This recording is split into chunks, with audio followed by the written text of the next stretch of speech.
Now some news coming out of Nigeria in the last hour. One of the worst disasters on the African continent in recent memory. 116 people, including 85 South Africans, were killed. On television, they were showing us that the building had been bombed.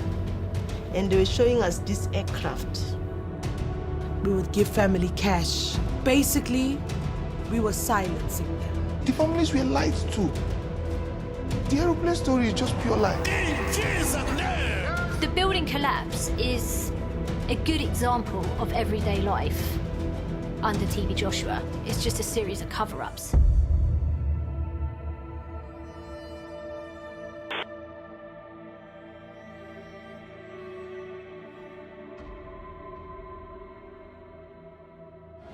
Would you like to visit the Synagogue Church of All Nations, Lagos, Nigeria?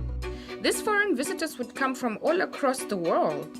He would send people and say, go and see what they charge at a five-star hotel in America. Like, I'm worth that. Like, they can't come here and expect God to give them something for nothing. The guest house was a huge business industry. People were also desperate for healing. They would pay this ridiculous amount. That day I was working in the office. He sent me to go and call someone. I kind of went into the church auditorium and I just felt like this dust in the air. I was close to his office. One of the disciples, he ran inside and he started saying, the building came down. The building came down. I remember running towards there and it's just complete chaos. No one really understands what's actually happened. That was where 99% of the guests he had then were lodged. TB Joshua blocked the site immediately. He was trying to hide how brutal it was. Even the emergency units, they never allowed them to come in at first. So because of that, there were critical cases where people were trapped. I even witnessed one of the guests that came. He was trapped in the rubble there. He was holding his leg. A church worker like me told the guy that the only option is they are going to cut off his leg. They had to bring this chainsaw. Issues like that was not handled without TB Joshua's awareness. He's the one that gave that instruction. The next thing I will hear is, Emmanuel, go and take your camera. TB Joshua wanted me to film. He prioritized filming over rescuing people. Then they put in this halogen light. When I entered that hole, my God, you could hear people and their voices are fainting. Initially, the press weren't allowed to go in, but after a while tried to get things organized. The church was pulling out people, showing to the external media team that they are saving people. Then they hid the dead bodies. So when it was 8:30 to 9 p.m., they asked everybody to leave. That was when the real work was done. All the hands, the legs, the heads, scattered bodies. Oh my God. I can't count the bodies that was brought out. We got into a bus and there was like this smell. Someone told me that this bus is full of dead bodies and we're transporting them at night so that the press can't see during the day.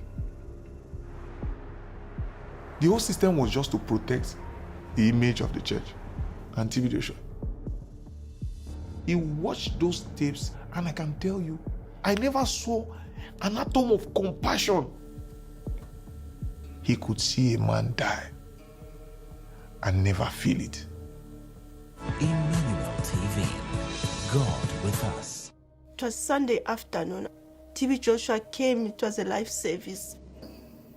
I received a phone call that there was a jet here at the church, hovering around a building, passing over the building 4 times at a very low rate before the building collapsed. So we are going to show you the video. A strange aircraft flies over the building At the Synagogue Church of All Nations, 9 minutes later, the strange aircraft returns. This is the moment of the incident. On television, they were showing us that the building had been bombed. And they were showing us this aircraft. Don't be scared. You are not the target, I'm the target. I know my hour has not yet come. My daughter died in the place where I thought it's safe. Because the Bible said, bring your child in the way of the Lord. I made sure that they were always in church. I didn't know that I was taking them to church to be killed. That part I was not expecting. A delegation from this Nigerian church, they came, they pronounced my sister as passed on. I didn't have a chance to say goodbye to her. The instruction was I needed to assist in going around to these families within South Africa whose children, husbands, or wives had died at the building to go and give money, bags of money. We would tell them they mustn't speak to media, they mustn't give reports on anything. Basically, we were silencing them. When they came, we asked, why are you giving us money? We were told it's a gift. I said, no, this is not a gift. You are trying to buy our silence. When you refused taking the money, he started threatening us. I'm Prophet Joshua. I know you, I know who you are. It says, if you focus on what you have lost, you might lose everything.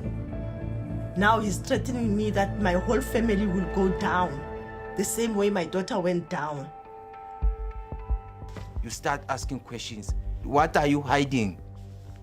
What really happened? I can tell you the honest truth. On the 12th of September, somebody working in the maintenance department went to that guest house.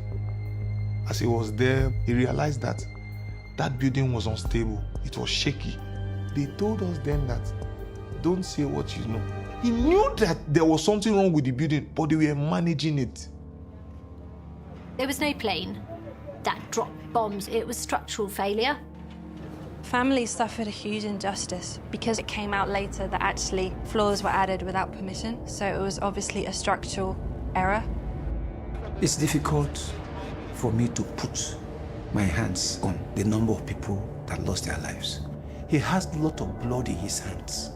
The death of people doesn't mean anything to him. The coroner found that TB Joshua must be criminally liable for whatever happened there. He kept on skipping court. The whole case was postponed over and over again. It's like he's been protected by who, I don't know. He would give me money. Me personally, he said, drop it in this person's car. He bought the whole system. He never even set his foot in court to come and answer for what happened. No one has been arrested. All we hear is lies and more lies. My daughter was buried alive. The pain is too much. I'm still waiting for justice.